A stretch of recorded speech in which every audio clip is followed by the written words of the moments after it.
चलो स्टार्ट करते हैं class 12th chapter 9 differential equations exercise 9.6 for each of the differential equations given in exercises 1 to 12 find the general solution. Question number 1 से लेकर 12 तक questions में जो डिफरेंशियल इक्वेशन गिवन है उनका हमको जनरल सॉल्यूशन कैलकुलेट करना है। Question number 9, x dy by dx plus y minus x plus xy cot x is equal to 0 where x is not equal to 0। देखिए एक डिफरेंशियल इक्वेशन दिया हुआ है आपको और x is not equal to 0, x की value 0 के equal नहीं होना चाहिए क्योंकि x इज इक्वल टू 0 होगा तो फिर ये इक्वेशन डिफाइंड नहीं होगा। तो अभी यहाँ देखो ये dy बाई डी दिख रहा है यहाँ पर और अपन सॉल्व कर रहे हैं लीनियर डिफरेंशियल इक्वेशन को। तो ये dy बाई डी है तो प्लस पी वाई आना चाहिए। तो देखो ये यहाँ y दिख रहा है और ये xy वाली टर्म है तो अपन इन दोनों में से y कॉमन निकाल लेंगे तो ये dy बाई डी हो जाएगा। यहाँ पे x है तो इससे डिवाइड भी कर देंगे, dy by D x plus p y is equal to q के फॉर्म में लाना है। तो ये जो माइनस एक्स दिख रहा है इस माइनस एक्स को पहले मैं इधर शिफ्ट कर लेता हूँ और इन दोनों टर्म में से y कॉमन निकाल लेंगे तो ये x dy by D x plus p y is equal to q के फॉर्म में आ जाएगा, विच एम्प्लाइज ये x dy by D x को ऐसे ही रहने दो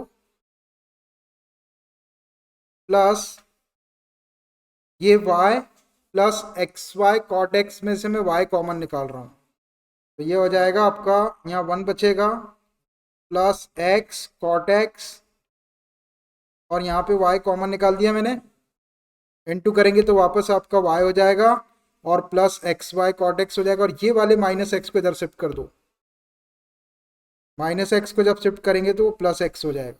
देखो आप ये d Y by D x plus p y is equal to q जैसा बनते नजर आ रहा है आपको।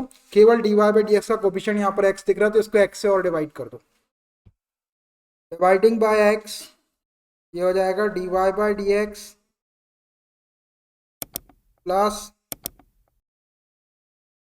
1 plus x cot x upon x और ये into y is equal to x upon x क्या हो जाएगा 1 हो जाएगा।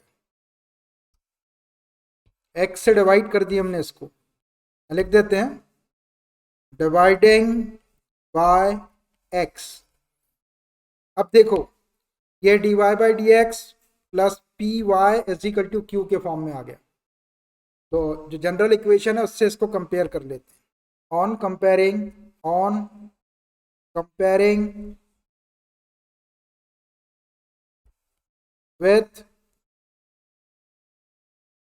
dy by D x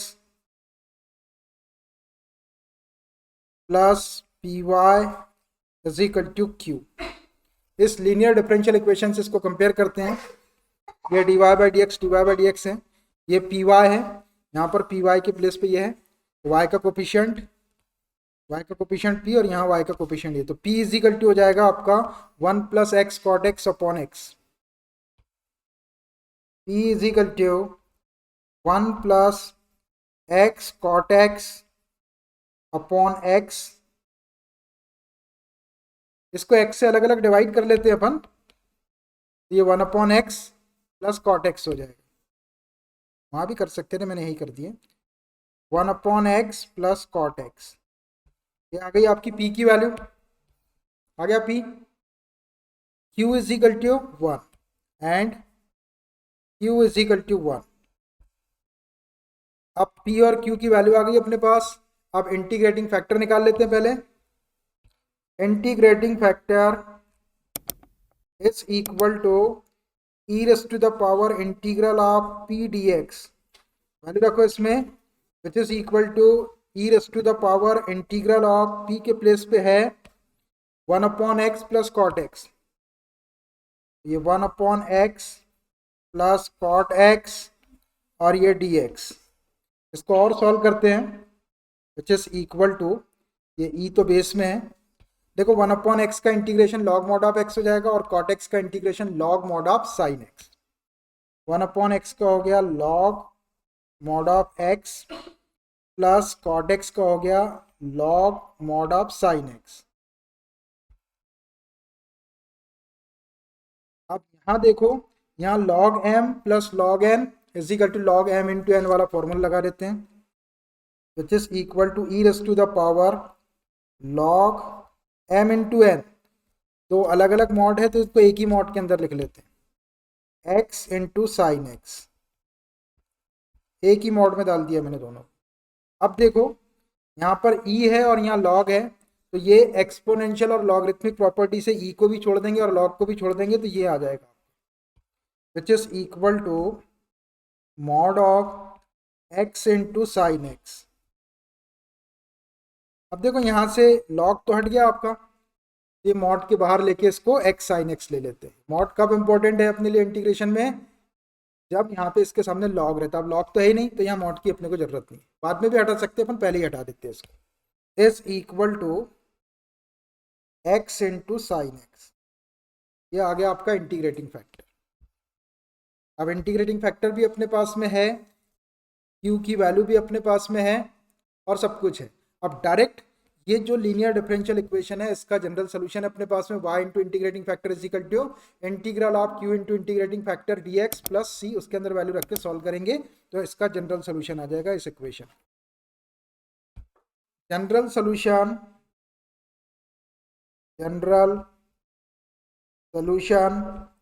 of differential equation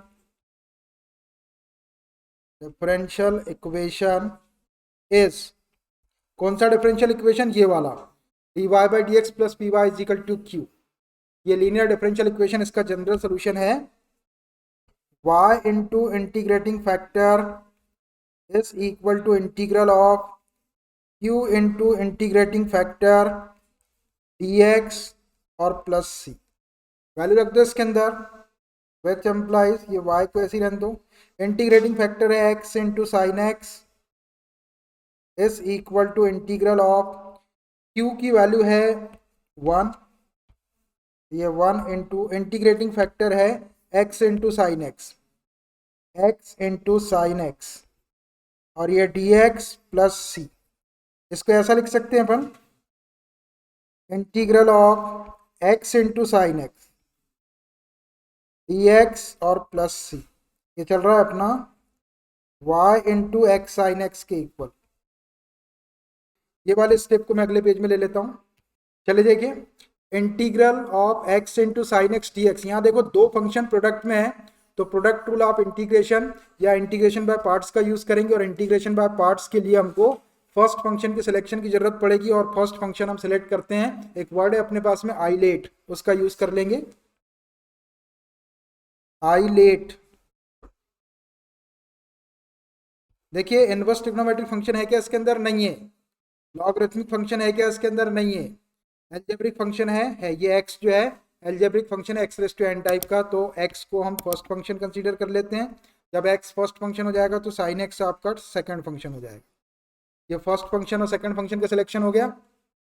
आप इंटीग्रेशन बाय पार्ट्स के फॉर्मूले में वैल्यू रख देते हैं, तो ये हो जाएगा आपका which is equal to integration by parts first function x integral of second function, तो साइन एक्स डी एक्स का इंटीग्रेशन माइनस इंटीग्रेशन का sine d by D x first function x into integral of second function sine x d x, और ये पूरे का dx, और ये plus c आपका फॉर्मूले वाला, ये सोल्यूशन वाला c है, पहले से लगा हुआ है उसके अंदर सोल्यूशन के अंदर।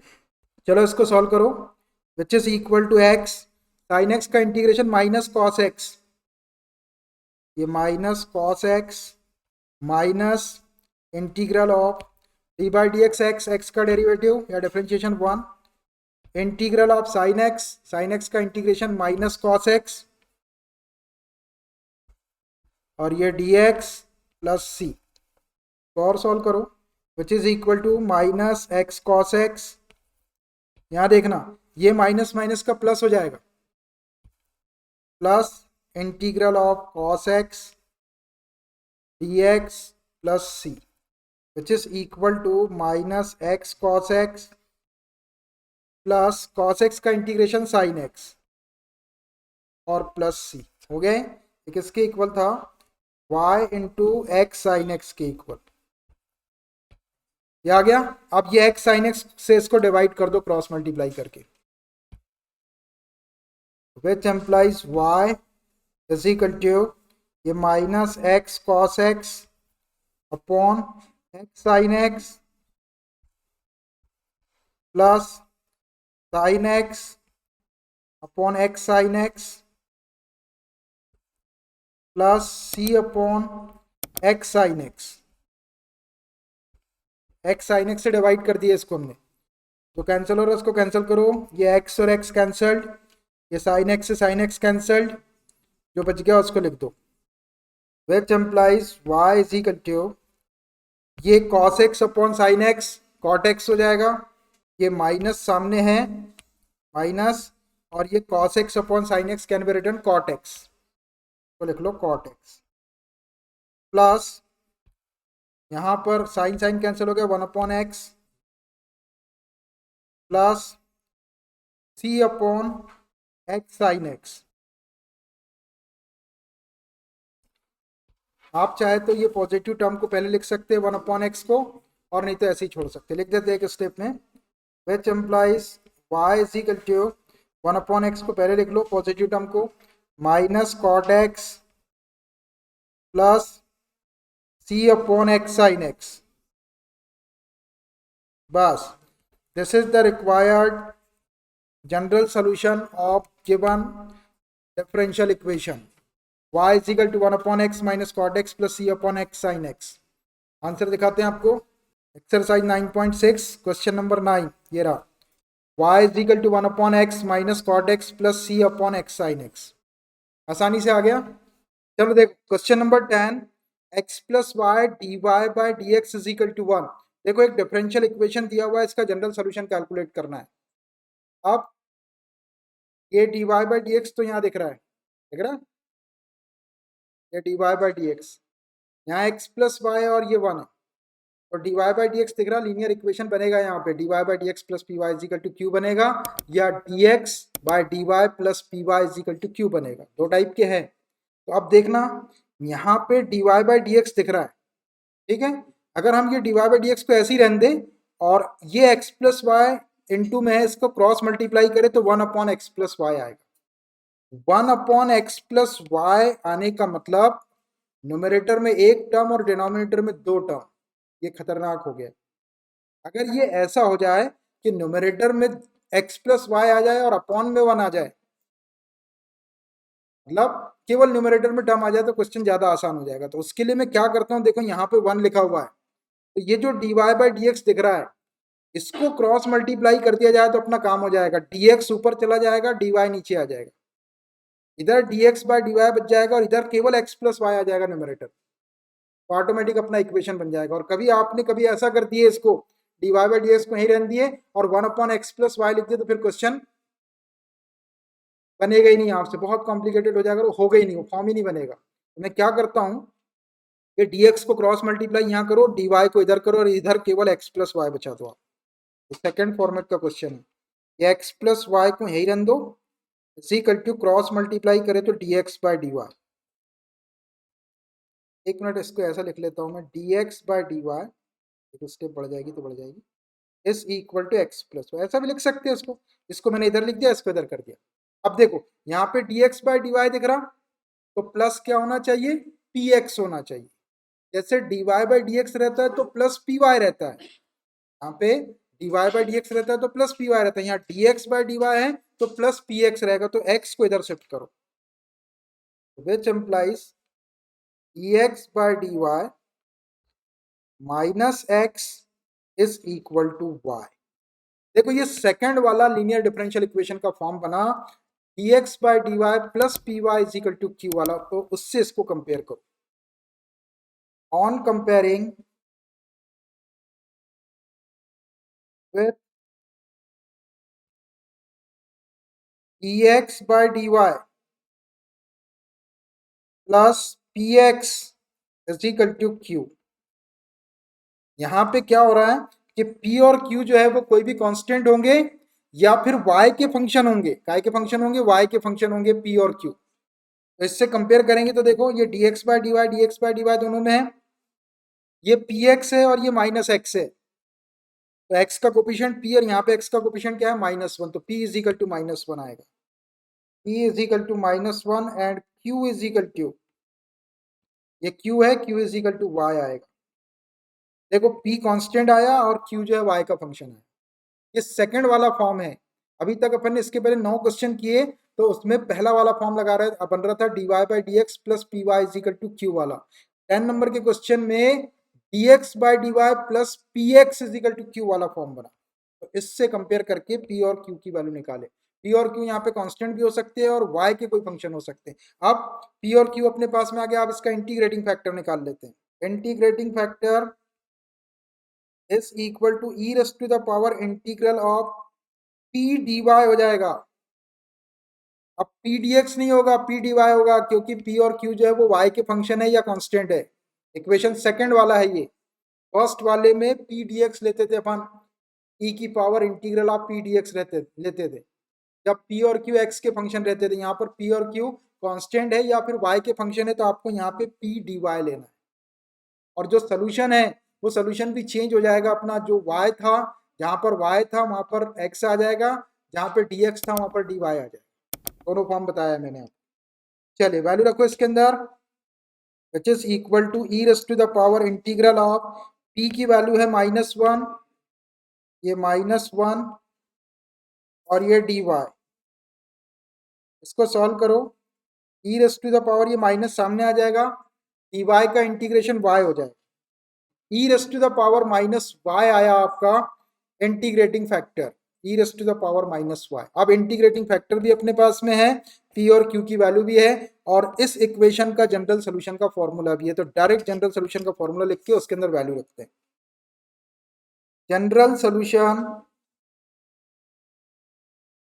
Of differential equation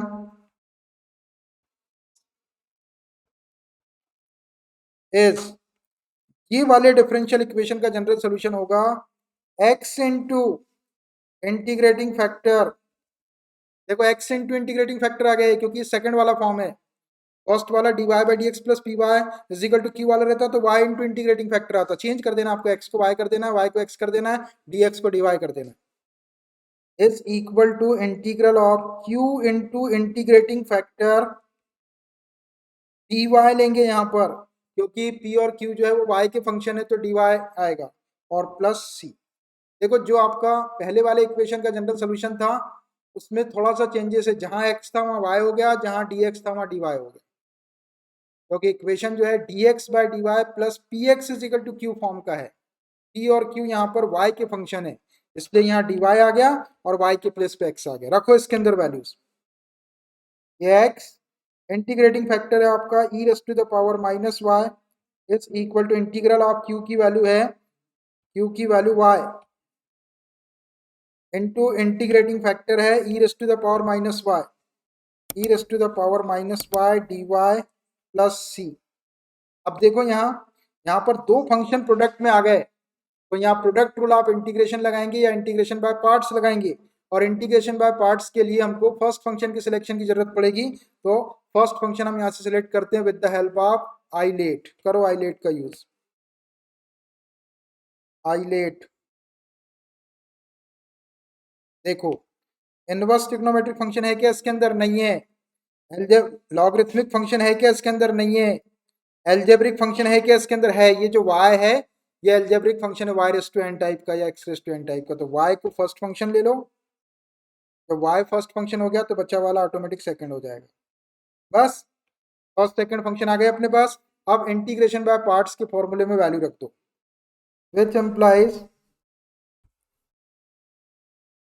x into e raise to the power -y is equal to, लगाओ इसमें integration by parts, first function y integral of second function e raise to the power -y dy minus integration का sign d by dy first function y into integral of second function e raise to the power -y dy, और ये पूरे का dy और plus c,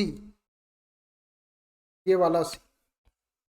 इसको solve कर देते हैं, which is equal to y into e raise to the power -y का y के रिस्पेक्ट में इंटीग्रेशन, पहले e raise to the power -y होगा और y का कोफिशिएंट -1 है तो -1 से डिवाइड करेंगे।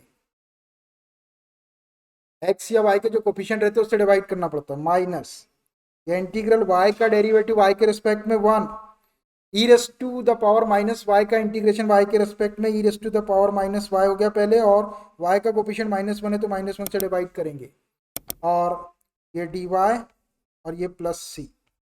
और आगे सॉल्व करते हैं इसको, विच एम्प्लाइज ये चल रहा है अपना x into e raise to the power minus y के इक्वल इज इक्वल टू, यहाँ देखना ये माइनस सामने लगा देते हैं, और e raise to the power minus y, ये minus y into e raise to the power minus y, ये माइनस और माइनस प्लस हो जाएगा, plus integral of e raise to the power minus y d y भी करते हैं इसको integrate, और प्लस सी। इसको और थोड़ा सॉल्व कर दो, तो ये minus y e raise to the power minus y plus e raise to the power minus y का इंटीग्रेशन वाई के रिस्पेक्ट में e raise to the power minus y हो जाएगा पहले, और वाई का कोफिशिएंट -1 है तो -1 से डिवाइड कर दिए, प्लस सी। और थोड़ा सा सॉल्व करके लिखो, minus y into e raise to the power minus y, ये प्लस माइनस माइनस हो जाएगा, minus e raise to the power minus y, और ये प्लस सी। ये आया अपना किसके equal, x into e raise to the power minus y. तो e raise to the power minus y से इसको डिवाइड कर देते हैं, कर दो e raise to the power minus y से डिवाइड, तो ये हो जाएगा x इज इक्वल टू,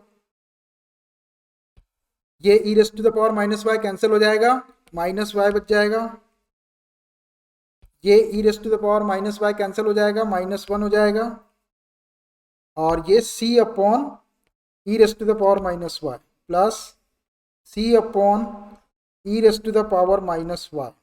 इसको और थोड़ा सा सॉल्व करके लिख लेते हैं, ये -y और +1 को इधर शिफ्ट कर लेते हैं, which implies x plus y plus 1 is equal to, ये c और e raise to the power minus y को ऊपर ले जाओ तो e raise to the power y हो जाएगा। बस it should be the required general solution of given differential equation. क्या, x plus y plus 1 is equal to c e raise to the power y। देखिए आसान question था, कुछ खास दिक्कत नहीं थी इसमें, सीधा सीधा ही था, लेकिन इसमें ध्यान आपको ये रखना है कि यहाँ पे जो फॉर्म बना है अपना dx बाई डी वाला बना है, अगर आपने गलती से कभी इसको dy by D x is equal to 1 upon x plus y कर दिए तो फिर ये आपसे सॉल्व ही नहीं होगा, क्योंकि आपसे सही फॉर्म ही नहीं बनेगा तो वो सॉल्व नहीं होगा। और इसको याद रखने के लिए क्या करिए, आपके ऐसा फॉर्म बनेगा, कभी भी ध्यान रखिए आप कि न्यूमरेटर और डिनोमिनेटर खतरनाक होता है। अगर एक सिंगल टर्म डिनोमिनेटर के अंदर है तो अच्छी बात है, लेकिन अगर एक से ज़्यादा टर्म कभी डिनोमिनेटर के अंदर आ जाए तो फिर वो कठिन हो जाएगा ना, हो जाएगा कि नहीं हो जाएगा कठिन। इसलिए आपको कोशिश ये करना है कि डिनोमिनेटर में कम से कम टर्म आए, या कभी न्यूमरेटर और डिनोमिनेटर में कम ज़्यादा टर्म है तो कम टर्म आना चाहिए डिनोमिनेटर में। कभी ऐसा होता है, कल के क्वेश्चन में ऐसा हुआ था कि न्यूमरेटर और डिनोमिनेटर में दो टर्म आ रही थी, तो फिर आपको डिनोमिनेटर में आसान वाली टर्म को रखना है, डिफिकल्ट टर्म को आपको न्यूमरेटर में रखना है। इन चीज़ों का आप ध्यान रखेंगे तो इससे सही इक्वेशन बनेगा आपका, और फिर आप उसको सॉल्व कर सकते हैं। आंसर दिखाता हूं मैं आपको इसका, x plus y plus 1 is equal to c e raise to the power y। Question number 11, y dx plus x minus y square d y is equal to 0। देखिए अभी तो यहाँ पे केवल dy बाई डी एक्स या dx by d y जैसा कुछ दिख नहीं रहा। ऐसे सिचुएशन में अपन क्या करते हैं, ऐसे सिचुएशन में लेफ्ट साइड में केवल dy बाई डी एक्स बचाते हैं, और राइट साइड में जो भी क्वांटिटी आएगी या जो भी फंक्शन आएंगे उसको चेक करेंगे अपन कि किस टाइप का इक्वेशन बन रहा है।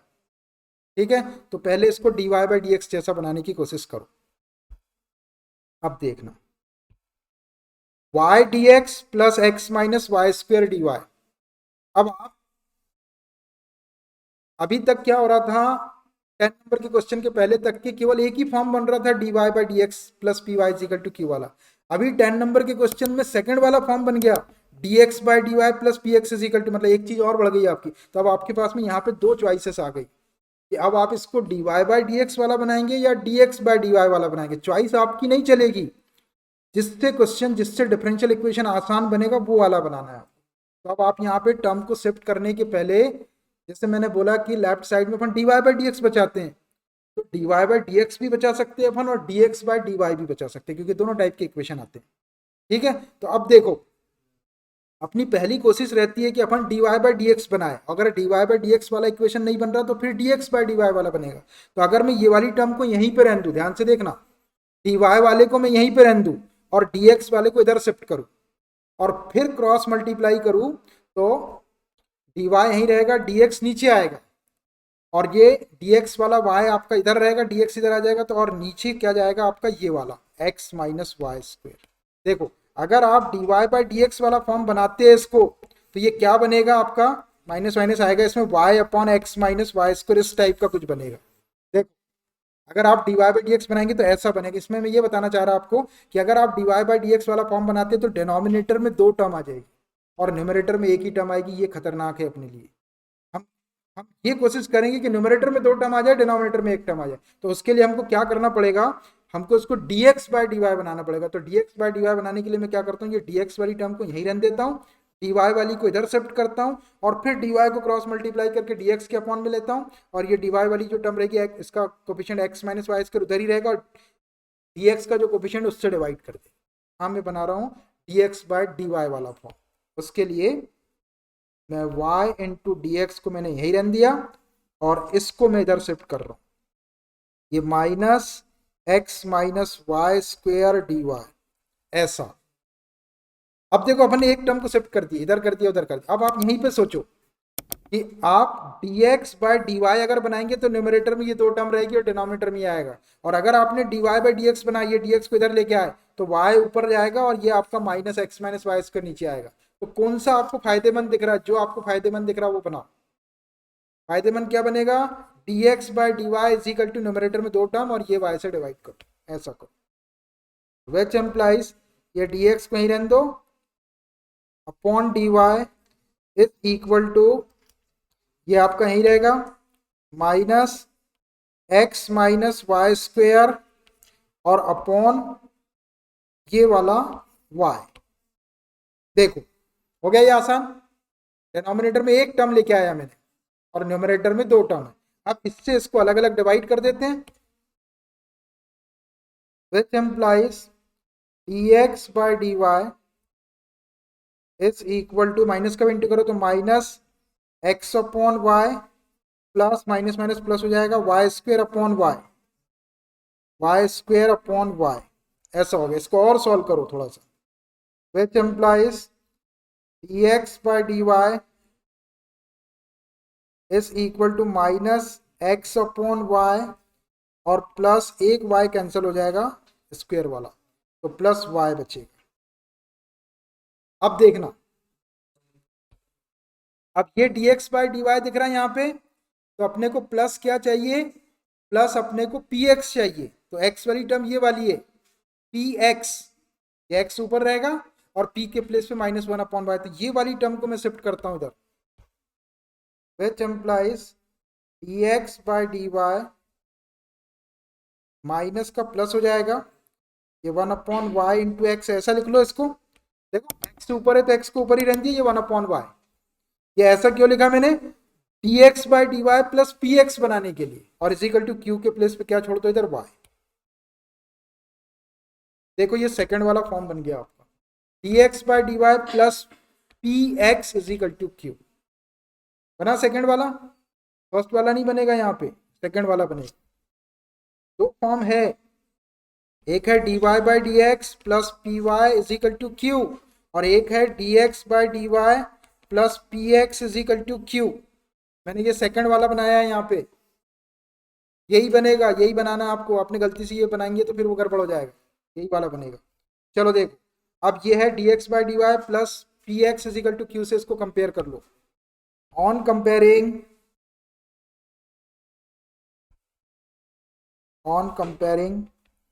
with dx by dy plus px is equal to q। देख रहा, करो कंपेयर, ये dx by dy है, ये px है और ये 1 अपॉन वाई एक्स है। तो x का कोफिशिएंट p, यहाँ पे x का कोफिशिएंट 1 अपॉन वाई, तो p इज इक्वल टू हो गया 1 upon y and q is equal to ये y। देखो इस इक्वेशन में p और q जो रहते हैं वो कांस्टेंट रहते हैं या y के कोई फंक्शन रहते हैं। तो देखो p भी आपका y का फंक्शन है और q भी आपका y का फंक्शन है। जब ये y के फंक्शन वाला आ गया तो अब इसका इंटीग्रेटिंग फैक्टर निकाल लेते, p आ गया अपने पास में, integrating factor is equal to e raise to the power integral of p d y. देखिए पी डी वाई क्यों ले रहा है, क्योंकि पी और क्यू जो है वो वाई के फंक्शन है, इसलिए डी वाई लिए। जब एक्स के फंक्शन रहते हैं तो पी डी एक्स लेते हैं। रखो इसके अंदर value which is equal to e raise to the power integral of p की वैल्यू है 1/y और ये d y which is equal to e raise to the power 1/y का इंटीग्रेशन क्या होगा, लॉग मॉड ऑफ y हो जाएगा, हो जाएगा। अब e है और ये log है, एक्सपोनेंशियल और लॉगरिथमिक फंक्शन जब रहता है तो e को भी छोड़ देते हैं और log को भी छोड़ देते हैं, मॉड ऑफ y आ जाएगा is equal to mod of y। अब देखिए यहाँ से log तो हट गया, तो अब मॉड की अपने को जरूरत नहीं है, इसको केवल y ले लो आप, केवल y ले लिया मैंने, इंटीग्रेटिंग फैक्टर आपका y आ गया। अब इंटीग्रेटिंग फैक्टर भी आ गया आपके पास में, p और q की वैल्यू भी है, तो अब इस इक्वेशन का डायरेक्ट जनरल सोल्यूशन का फॉर्मूला लिखते हैं और उसके अंदर वैल्यू रख के सॉल्व कर देंगे। General solution of differential equation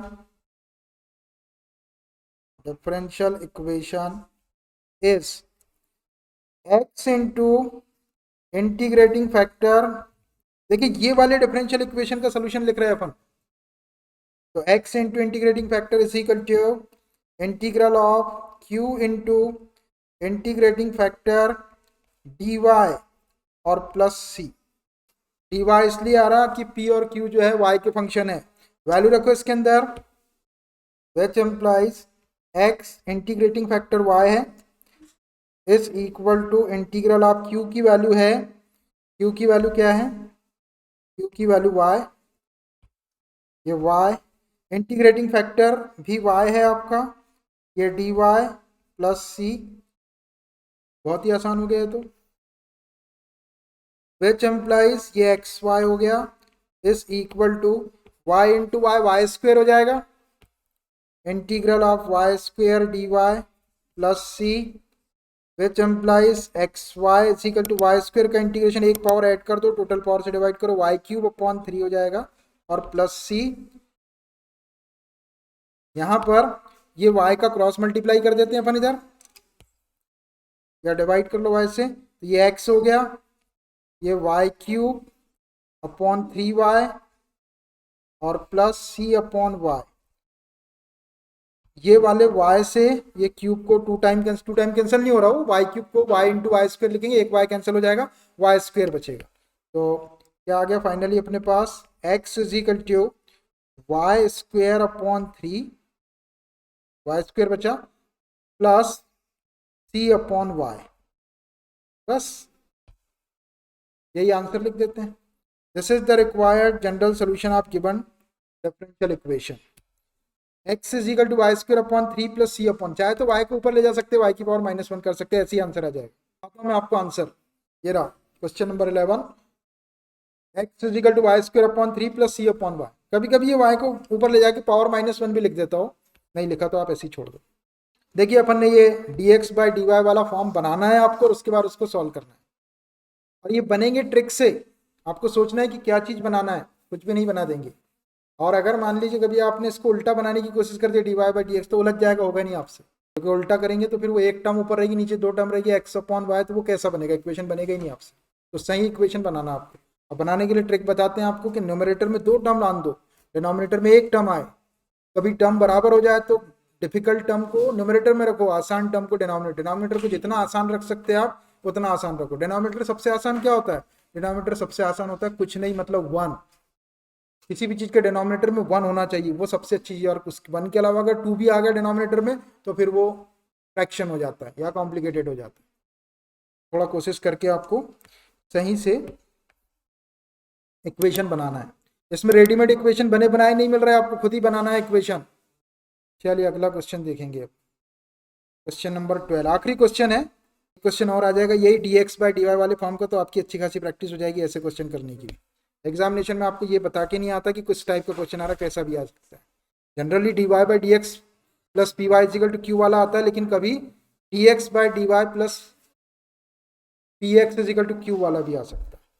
question number 12, x plus 3y square dy by dx is equal to y where y is greater than 0। y जो है वो 0 से बड़ा है, मतलब जीरो भी नहीं है और नेगेटिव भी नहीं है, इसके ऊपर ये इक्वेशन डिफाइंड है। तो अब देखो इसको, पहले मैं इक्वेशन लिख लेता हूँ, x plus 3y square dy by dx is equal to y। ये है डिफरेंशियल इक्वेशन। अब देखो पहले तो अपने को इसको फॉर्म बनाना है इसका कि dy बाई dx वाला बनता है या dx बाई dy वाला बनता है। तो अभी देखो, अगर मैं ये dy बाई dx को यहीं पे रहने दूं ऐसे ही, और ये वाले x प्लस 3y स्क्वेयर का क्रॉस मल्टीप्लाई करो तो y upon x plus 3y square ऐसा हो जाएगा, तो ये कॉम्प्लिकेटेड हो जाएगा ना, ऊपर y एक ही टर्म रहेगी और नीचे दो टर्म है। तो इसके लिए मैं क्या करता हूँ, देखो ये वाले y को नीचे ले आता हूँ क्रॉस मल्टीप्लाई करके, और ये dy बाई dx का इधर क्रॉस मल्टीप्लाई कर दे तो dx ऊपर चला जाएगा, dy नीचे आ जाएगा। तो अपनी न्यूमरेटर में इधर दो टर्म हो जाएगी, डिनोमिनेटर में एक टर्म हो जाएगी, इक्वेशन बन जाएगा। तो विच एम्प्लाइज ये x plus 3y square upon y is equal to dx by dy। देखो ऐसा करने से डिनोमिनेटर में एक टर्म आ गई। अब इसको इधर लिख देते हैं और ये y से इसको अलग अलग डिवाइड कर देते हैं, which implies dx by dy is equal to y से इसको अलग अलग डिवाइड करेंगे तो ये x upon y plus 3y square को डिवाइड करेंगे तो 3y हो जाएगा, एक y कैंसिल हो जाएगा। अब देखो इधर dx बाय dy दिख रहा, तो प्लस क्या चाहिए अपने को, px चाहिए। तो ये देखो ये x वाली टर्म ये वाली, तो इसको इधर शिफ्ट करता हूँ, ये 1 अपॉन वाई इंटू एक्स लिख सकते हैं इसको, ये वाली टर्म को इधर शिफ्ट करो, सीधा सीधा ही बन गया, which implies dx by dy minus 1 upon y into x, ऐसा लिख लिया मैंने इसको, x अपॉन वाई को मैंने minus 1 upon y into x लिख लिया और प्लस 3y को इधर ही रहने। देखो अब dx by dy plus px is equal to q है ना, dx by dy plus px is equal to q के फॉर्म में बना। तो इसी से इसको कंपेयर कर लो जनरल इक्वेशन से। ऑन कंपेयरिंग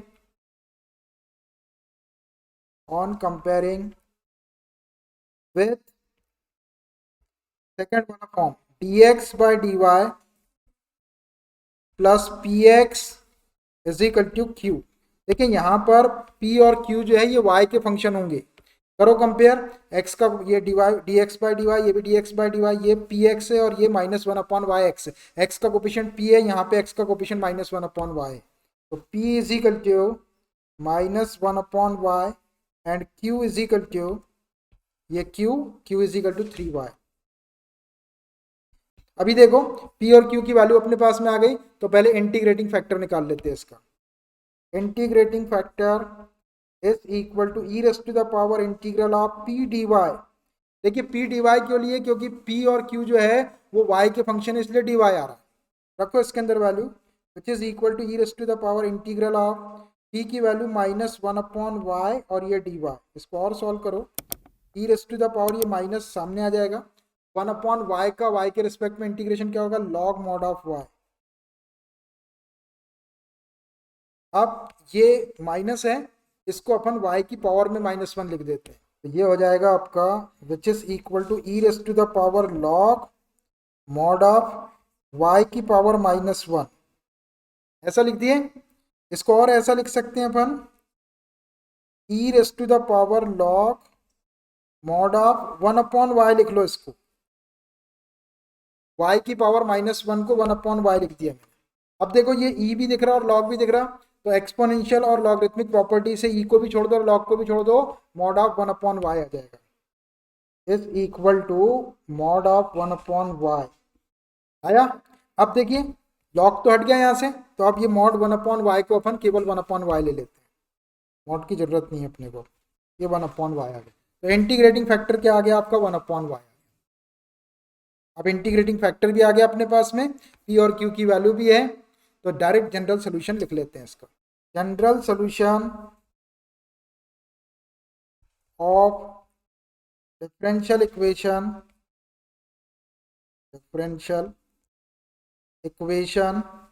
इज, कौन सा डिफरेंशियल इक्वेशन, ये वाला dx by d y plus p x is equal to q वाला, इसका जनरल सोल्यूशन होता है x into integrating factor is equal to integral of q into integrating factor d y plus c. P और q आपके y के function इसलिए d y आर रख दो इसके अंदर वैल्यू, तो ये हो जाएगा आपका x इंटू इंटीग्रेटिंग फैक्टर क्या आया है 1/y, x into 1/y is equal to integral of q into integrating factor q की वैल्यू है 3y इंटू इंटीग्रेटिंग फैक्टर है 1/y, ये dy और ये प्लस सी। देखो ये y से y कैंसल्ड हो जाएगा, 3dy बचा। ये हो गया आपका x/y इज इक्वल टू 3 सामने आ जाएगा, 3 सामने आ गया और ये dy या 3dy भी बोल सकते हैं प्लस सी। इसको और थोड़ा सॉल्व कर लो, x/y इज इक्वल टू ये 3 तो सामने है, dy का इंटीग्रेशन y होगा और प्लस सी, ये y का क्रॉस मल्टीप्लाई इधर कर दो, which implies x is equal to y का इंटू 3y में करेंगे तो 3y स्क्वेयर प्लस cy। बस this is the required general solution of given differential equation. ये है आपके गिवन डिफरेंशियल इक्वेशन का general solution, x is equal to 3y square plus cy। यहाँ पे क्रॉस मल्टीप्लाई कर दिया मैंने y का, कभी मल्टीप्लाई करते कभी डिवाइड करते मैक्सिमम क्वेश्चन। आंसर देखो, ये रहा 12 नंबर का question, x is equal to 3y square plus cy for each of the differential equations given in exercises 13 to 15। 13 से लेकर 15 तक 3 क्वेश्चन है, क्वेश्चन नंबर 13, क्वेश्चन नंबर 14 और question number 15। Find a particular solution satisfying the given condition. आपको particular solution find out करना है, particular solution. और particular solution आपको मालूम है जो आर्बिट्रेरी कांस्टेंट से फ्री रहता है, मतलब आपको जनरल सोल्यूशन पहले निकाल लेना है और उसमें सी की वैल्यू निकाल के रख देना है, तो वही आपका पर्टिकुलर सोल्यूशन होगा। क्वेश्चन नंबर 13, ध्यान से देखना equation, dy by D x plus 2y tan x is equal to sine x. ये डिफरेंशियल इक्वेशन दिया है और ये दो कंडीशन दी है, y is equal to 0 when x is equal to π/3। ये y की वैल्यू और x की वैल्यू आपको c की वैल्यू निकालने के लिए गिवन है, c की वैल्यू अपन इनकी हेल्प से निकालेंगे, तो पहले आपको जनरल सोल्यूशन ही निकालना है। तो अब देखो जनरल सोल्यूशन निकालने के लिए सबसे पहले मैं गिवन इक्वेशन को लिख लेता हूँ यहाँ पर, dy by D x plus 2y tan x is equal to sine x, ये इक्वेशन है। देखो यहाँ पे dy बाई डी एक्स तो दिख रहा है आपको, अब जब dy बाई डी एक्स यहाँ पर है तो plus p y is equal to q होना चाहिए, तो देखो ये y भी दिख रहा है मुझे यहाँ पे, इसको थोड़ा सा रीअरेंज करके लिख लो, 2 के साथ में tan x को लिख लो और y को अलग कर लो, तो dy by D x plus p y is equal to q वाला इक्वेशन डायरेक्ट बन जाएगा, which implies dy by D x plus 2 tan x into y, ऐसा लिख सकते हैं इसको। देखो ऐसा क्यों लिखा मैंने इसको, क्योंकि हमको dy by D x plus p y का फॉर्म चाहिए, यहाँ dy बाई डी एक्स दिख रहा तो पी वाई और is equal to sine x. देखो ये पहला वाला लीनियर इक्वेशन का differential equation, linear differential equation का फॉर्म बन गया dy by D x plus p y is equal to q. उसी से इसको कंपेयर कर लो, on comparing with dy by dx plus p y is equal to q. देखो इस डिफरेंशियल इक्वेशन में p और q जो रहते हैं कोई कांस्टेंट रहते हैं या फिर x के कोई फंक्शन होंगे। देखो ये p दिख रहा है ये भी x का फंक्शन है, ये q दिख रहा है ये भी x का फंक्शन। करो इसको कंपेयर, y का कोफिशिएंट p है, यहाँ पे y का कोफिशिएंट 2 tan x, तो p is equal to 2 tan x and q is equal to, ये q is equal to sine x।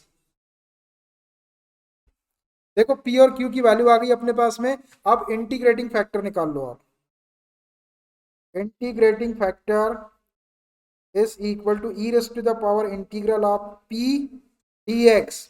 देखो p और q x के फंक्शन है तो dx आएगा, और जब y के फंक्शन रहते तो dy आता है। दो टाइप की सिचुएशन चल रही है, रखो इसके अंदर values, which is equal to e raise to the power integral of p की वैल्यू है 2 tan x और ये dx। करो इसको और solve, e raise to the power, ये 2 तो सामने आ जाएगा, tan x का इंटीग्रेशन बता दो आप क्या होता है, दो होते हैं इसके, एक होता है minus log mod of cos x और एक होता है log mod of sec x. तो माइनस के साइन को अच्छा नहीं समझा जाता मैथमेटिक्स में, तो अपन प्लस वाला लेते हैं। क्या? Log mod of sec x. और किसी ने वो वाला लगा दिया तो भी ठीक है, उससे कुछ फर्क नहीं पड़ रहा, लेकिन माइनस के साइन को अपन कोशिश करते हैं कि वो डिफिकल्टी पैदा करता है, तो उसको अपन ज़्यादा नहीं लेते। अगर मजबूरी हो तो फिर तो लेना ही पड़ेगा। ठीक है, चॉइस है तो प्लस वाला ले लो। ये 2 को मैंने बाहर करा, 10x का इंटीग्रेशन डायरेक्ट रखा। अब इसको थोड़ा सा सॉल्व करते हैं। 2 को सेक स्क्वायर एक्स लिख सकते हैं अपन ऊपर ले, log m raise to n वाले फॉर्मूले से, which is equal to e raise to the power log mod of sec square x. ये log m raise to n वाले फॉर्मूले से ये 2 फिर से आपका सामने आ जाएगा। अब देखो ई भी है और लॉग भी है, तो एक्सपोनेंशियल और लॉगरिथमिक प्रॉपर्टी से ई को भी छोड़ दो और लॉग को भी छोड़ दो, केवल mod of sec square x ले लो, is equal to mod of sec square x. अब देखिए यहां से लॉग तो हट गया आपका, तो अब मॉड के साइन की अपने को जरूरत नहीं, मॉड के साइन को छोड़ दो आप यहीं पर, is equal to sec square x आ गया। इंटीग्रेटिंग फैक्टर आपका सेक स्क्वायर एक्स आ गया। पी और क्यू की वैल्यू आपके पास में है। जनरल इक्वेशन आपका d Y by D x plus p y is equal to q के फॉर्म में, तो इसका जनरल सोल्यूशन है अपने पास में पहले वाले फॉर्म का, y into integrating factor is equal to integral of q into integrating factor d x plus c. रखते हैं उसके अंदर value. General solution of differential equation is क्या? D Y by D x plus p y के form का है। P और q y के फंक्शन है, पी और क्यू एक्स के फंक्शन है। ये y into integrating factor is equal to integral of q into integrating factor और ये dx प्लस सी। p और q x के फंक्शन है इसलिए dx आया। रखो इसके अंदर वैल्यू। ये y इंटीग्रेटिंग फैक्टर है sec square x is equal to integral of q की वैल्यू है sine x into integrating factor है sec square x dx plus c. इसको मैं अगले पेज में ले लेता हूं, अगले पेज में ले लिया मैंने। अब देखना ये y into sec square x ऐसी रहेगा। यहां देखो integral of sine x into sec square x d x, इसको थोड़ा सा अपन सॉल्व करते हैं। सेक स्क्वायर एक्स है, देखो ये सेक स्क्वायर एक्स को मैं एक को तो सेक एक्स रहने एक सेक स्क्वायर एक्स में से एक सेक एक्स ले लेता हूँ और एक सेक एक्स को 1 अपॉन कॉस एक्स ले लेता हूँ। तो उसका फायदा क्या होगा कि सामने यहाँ साइन दिख रहा है, साइन अपॉन कॉस आएगा तो ये टेन एक्स हो जाएगा। एक सेक एक्स और एक टेन एक्स, तो अपने पास में डायरेक्ट इंटीग्रेशन है sec x into tan x is equal to क्या? सेक एक्स, क्योंकि सेक एक्स का differentiation sec x into tan x होता है, तो sec x into tan x का इंटीग्रेशन सेक एक्स हो जाएगा। तो मैं ये वाले सेक स्क्वायर एक्स में एक को सेक एक्स लिख लेता हूं एक बार और एक सेक एक्स को 1 अपॉन कॉस एक्स लिख लेता हूं। तो ये हो जाएगा आपका integral of sine x into ये सेक स्क्वायर एक्स में क्या एक सेक एक्स लिख दिया मैंने और एक सेक एक्स को अपॉन में कॉस एक्स यहां लिख देता हूं। अब देखना ये cos x ऊपर जाएगा तो sec x हो जाएगा, sec x into sec x sec square x आ जाएगा और ये sin x। ऐसा क्यों किया मैंने? फॉर्मूला बनाने के लिए। अब देखो ये तो sec x है और ये sin x upon cos x को tan x लिख देंगे, ये dx है यहाँ और plus c which is equal to integral of ये sec x को पहले लिख लो, sec x into sin x upon cos x can be written tan x और ये dx प्लस सी। अब देखो integral of sec x into tan x is equal to sec x, sec x हो जाएगा इसका integration is equal to sec x और plus c. ये आया है अपना y into sec square x के इक्वल आया। अब ये सेक स्क्वायर एक्स से इसको अलग अलग डिवाइड कर दो, dividing by sec square x, तो ये y is equal to sec x upon sec square x से डिवाइड कर रहे हैं sec square x plus c upon sec square x which implies y is equal to ये एक सेक x से ये स्क्वायर कैंसिल हो जाएगा, 1 अपॉन सेक एक्स बचा, इसको ऊपर ले जाके मैं कॉस एक्स लिख देता हूँ, 1 अपॉन सेक एक्स को कॉस एक्स लिख देता हूँ ऊपर ले जाके, प्लस ये सी है और ये 1 अपॉन सेक स्क्वायर एक्स को ऊपर ले जाके कॉस स्क्वायर एक्स लिख दो। सी इंटू कॉस स्क्वेयर एक्स, इसको आप एक इक्वेशन दे दो, ये आ गया आपका जनरल सोल्यूशन। लेकिन हमको इस क्वेश्चन में क्या चाहिए, पर्टिकुलर सोल्यूशन चाहिए। तो पर्टिकुलर सोल्यूशन के लिए आप जो गिवन कंडीशन है उसका यूज कर लो, y इजिकल टू 0 और x इजिकल टू π/3। यहां तक तो सॉल्व करना ही है आपको, जनरल सोल्यूशन आया, लेकिन अपने को पर्टिकुलर सोल्यूशन चाहिए तो वैल्यू रख दो। Put y is equal to 0 and x is equal to π/3। Question से देख के लिखना है, y is equal to 0, x is equal to π/3 रखो। y के प्लेस पे 0 इजिकल टू कॉस x की value π/3 plus c into cos square x की वैल्यू π/3।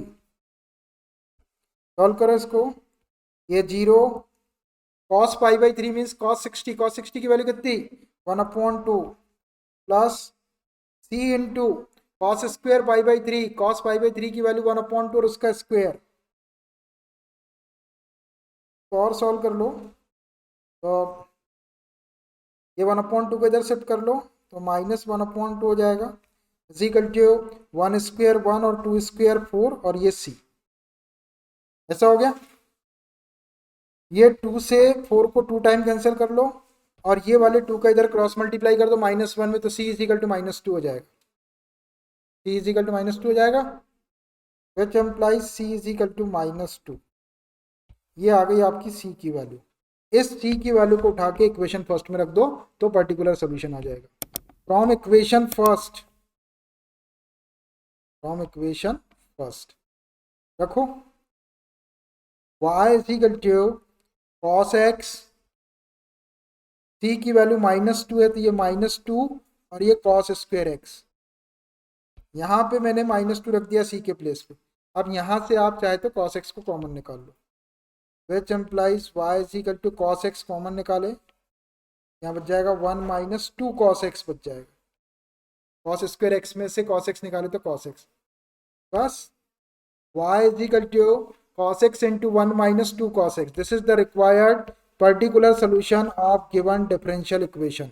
ये है गिवन डिफरेंशियल इक्वेशन का पर्टिकुलर सोल्यूशन जो आर्बिट्रेरी कांस्टेंट से फ्री है। इसके अंदर आर्बिट्रेरी कांस्टेंट नहीं दिख रहा होगा आपको क्योंकि उसकी वैल्यू निकाल के रख दी है। चलिए आंसर दिखाता हूं मैं आपको। 13 नंबर का क्वेश्चन ये रहा, y is equal to cos x - 2 cos square. देखो बंदे ने cos x कॉमन नहीं निकाला, मोटा मोटा cos x कॉमन दिख रहा था फिर भी नहीं निकाला।